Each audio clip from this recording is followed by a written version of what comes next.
My name is Nadine Harper, and at 62, I thought I'd learned how to swallow things gracefully.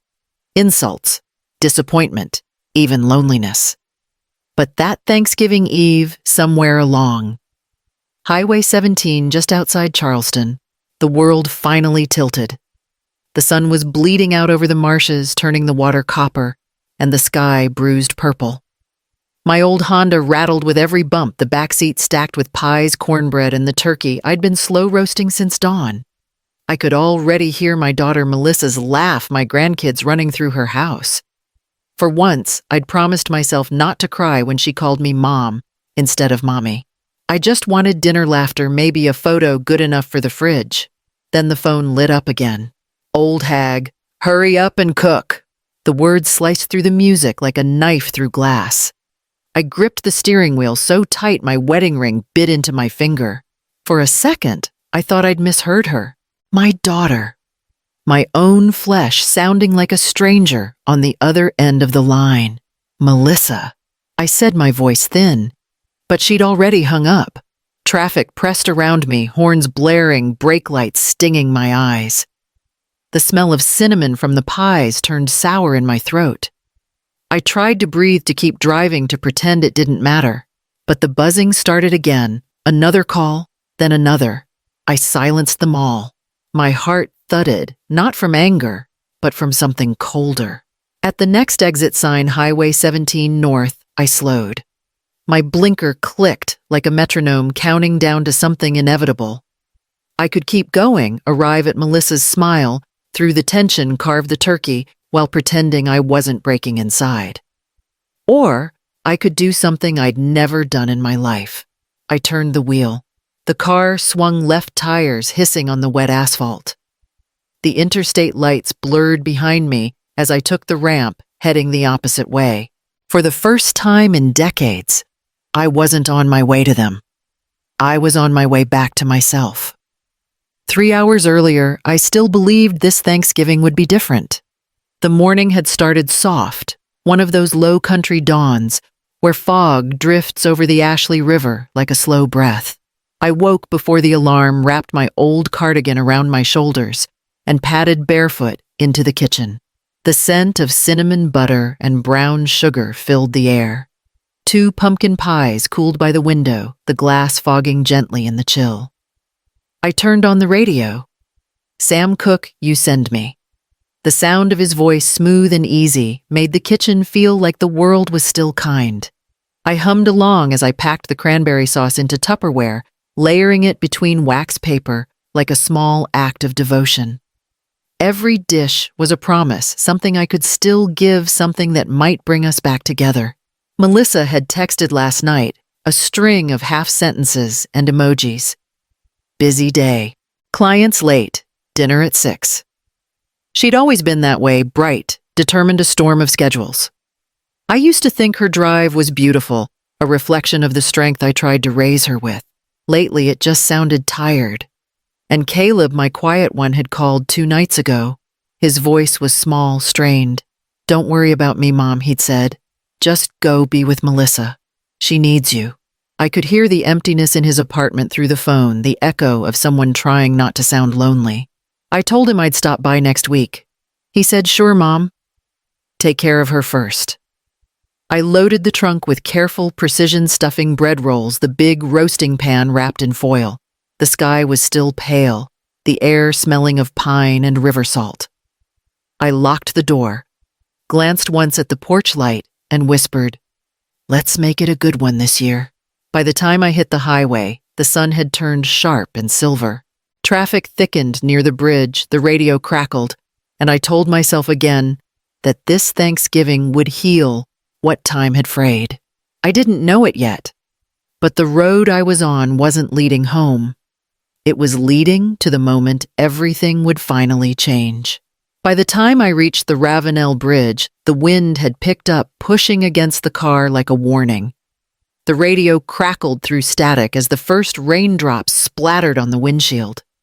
I tightened my hands on the steering wheel, eyes steady on the blur of red brake lights stretching ahead.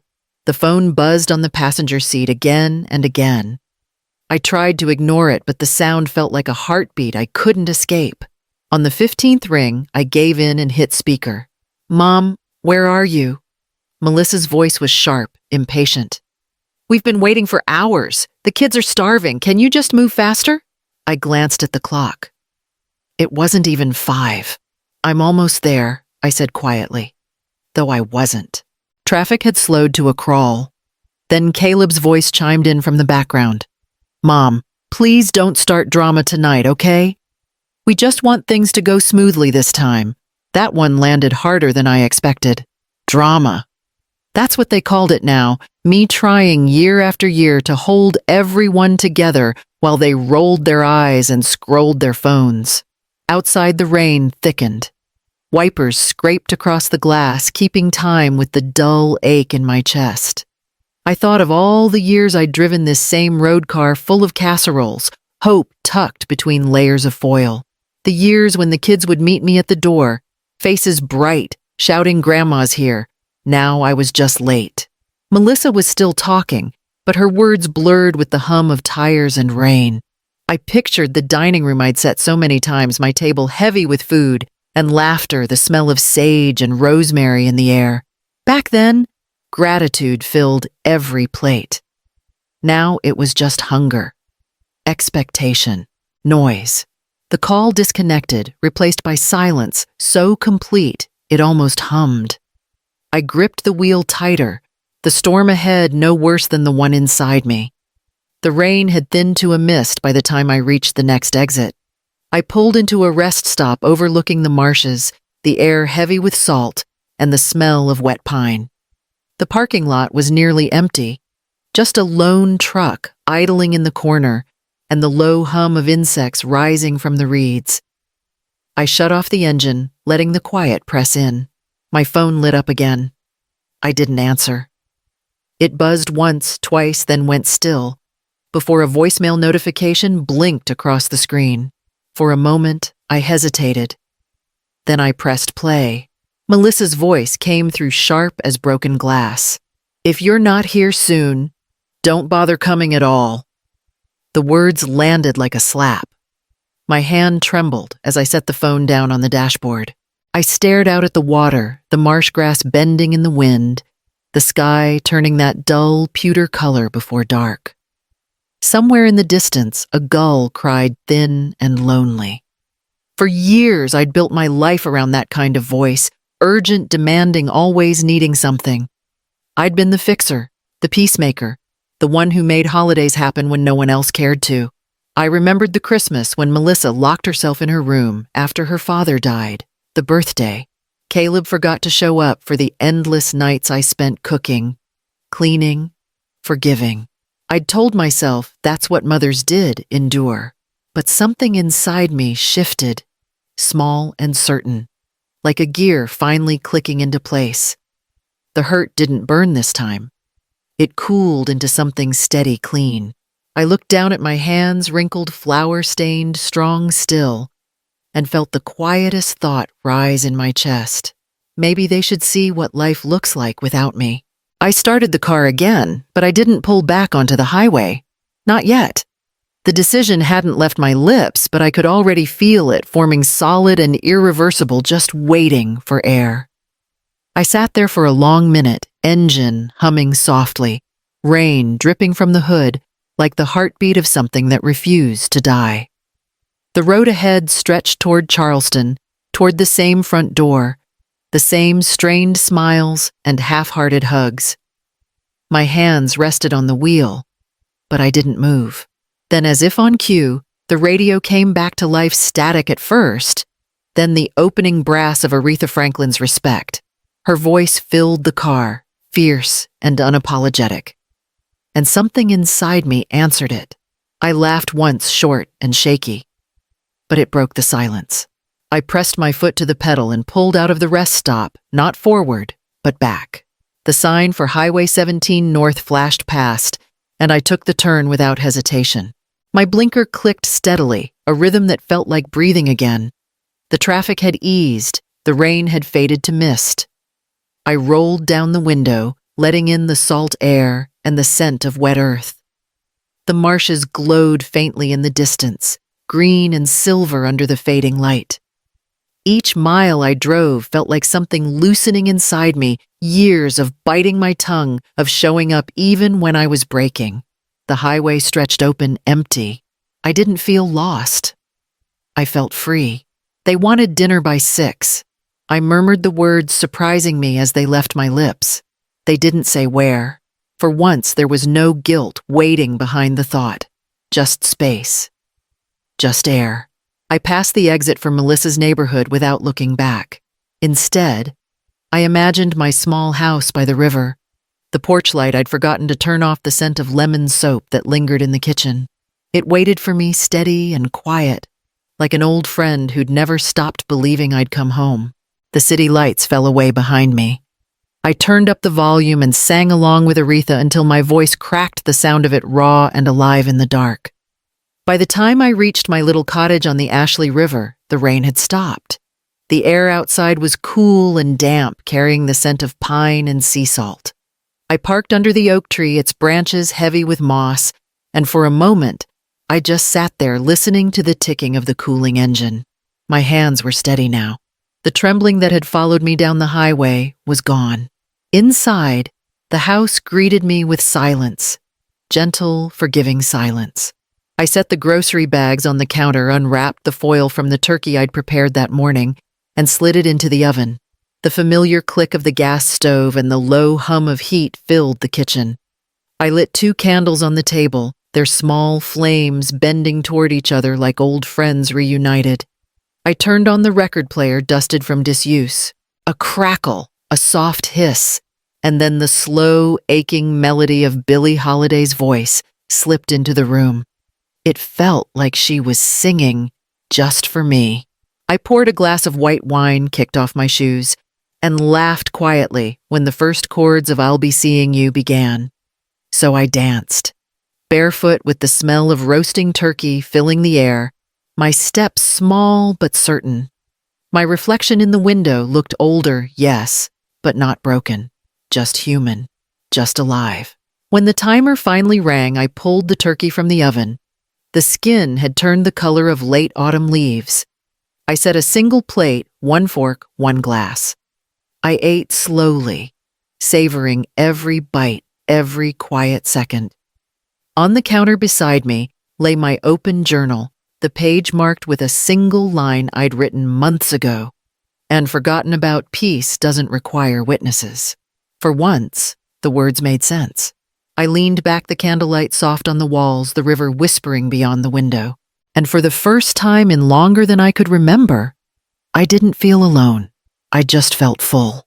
The morning light slipped gently through the lace curtains, drawing pale patterns across the floor. The house still smelled of roasted turkey and melted butter, the air warm and drowsy. I lay there for a while, listening to the hum of the heater and the soft creak of the porch outside. The quiet felt earned. When I finally reached for my phone, the screen lit up with a cluster of notifications, 15 missed calls, 6 voicemails, and a handful of text messages. The names flashing across them all looked familiar, yet distant now. Melissa, Caleb, even the grandkids. I hesitated, thumb hovering above the screen, before pressing play on the first voicemail. Melissa's voice cracked before she even finished the first sentence. Mom, I'm sorry. We ruined everything. I didn't mean what I said. Please call me. Her words came between shallow breaths, the kind that follow tears. The next message was quieter. Caleb's voice steady but heavy. Mom, we shouldn't have talked to you like that. The kids are asking where you are. A few seconds later, the photos started arriving. The first one showed their dining table plates half empty, the turkey burnt nearly black. The next, the kids sitting at the counter eating peanut butter sandwiches from paper plates. The final image was of Melissa, hair pulled back, eyes red, holding a half-finished pie that had sunk in the middle. I didn't laugh, though part of me wanted to. Instead, I set the phone down and let the warmth of my coffee seep through the mug into my palms. Outside, the river glimmered calm and forgiving. The tide was low, revealing the sandbars and oyster shells that only appear when the water draws back. I realized then that love like the tide can't always rush in. Sometimes it has to pull away first, so others can see what's left when it's gone. I took another sip of coffee and turned toward the window, the light catching the silver in my hair. The phone buzzed again, but I didn't move to answer. Not yet. By late morning, the sky had cleared to a soft blue, thin clouds, drifting over the marsh like scraps of linen. I was washing the last plate from my solitary feast when the phone began to buzz again, this time with a video call. I let it ring twice before answering. Melissa's face filled the screen, eyes, red-rimmed hair pulled into a messy knot. Caleb stood beside her, one hand on her shoulder. Behind them, I could see the chaos of their kitchen. Burnt pans, flour dusted across the counter, and the hollow remains of a pie that had clearly collapsed in the center. "Mom," Melissa began, voice trembling. "We took you for granted." Her lip quivered before she forced a small laugh. "Actually, that's an understatement.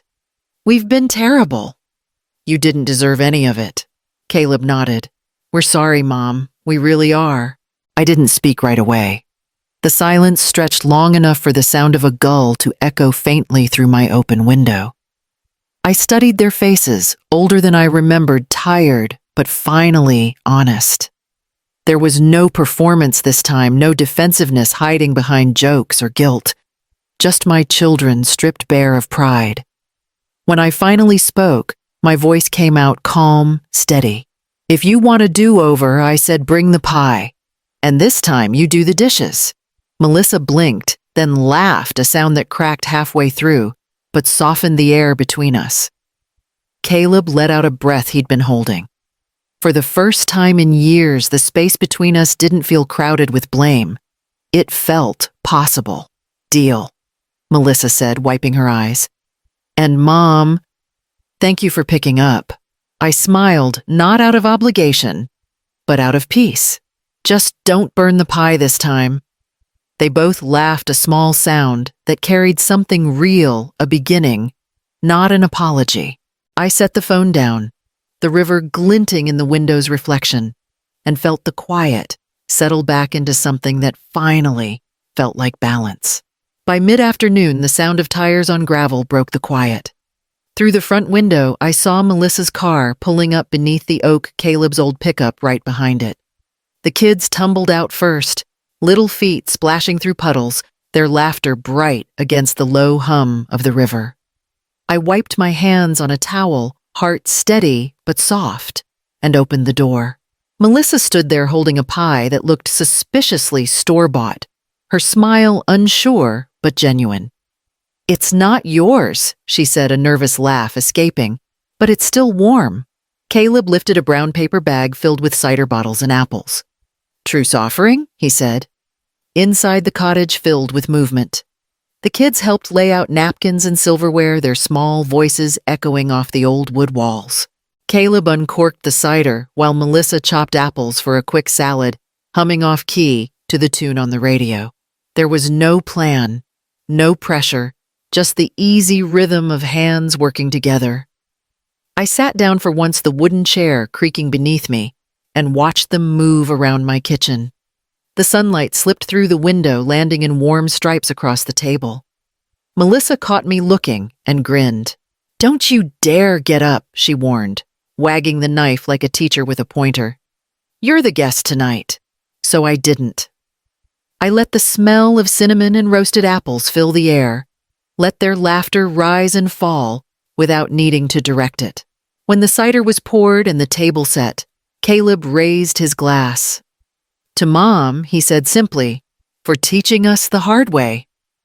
Melissa added, "And for forgiving us anyway." I felt the sting behind my eyes before I could blink it away. Outside, the marsh shimmered gold in the late light, the water catching fire as the sun dipped low. For the first time in years, the table felt full, not from food, but from something deeper. I lifted my glass, the candlelight flickering between us, and smiled. "To all of us," I said, finally learning how to share. The dishes clinked softly in the sink, a rhythm that matched the quiet pulse of the house. I sat at the table long after the plates were cleared, tracing a fingertip through the ring of condensation my glass had left behind.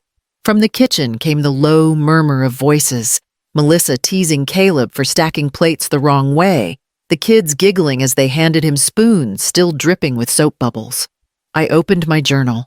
The spine cracked from years of entries written between exhaustion and hope. Tonight, the page felt lighter. The words came easily flowing with the warmth of the room around me. 3 hours, 15 calls, 1 U-turn. That's how long it took to find myself again. The sentence settled on the paper like a sigh, released after holding it too long. I looked up. Caleb was drying the last pan, a dish towel slung over his shoulder. Melissa stood beside him.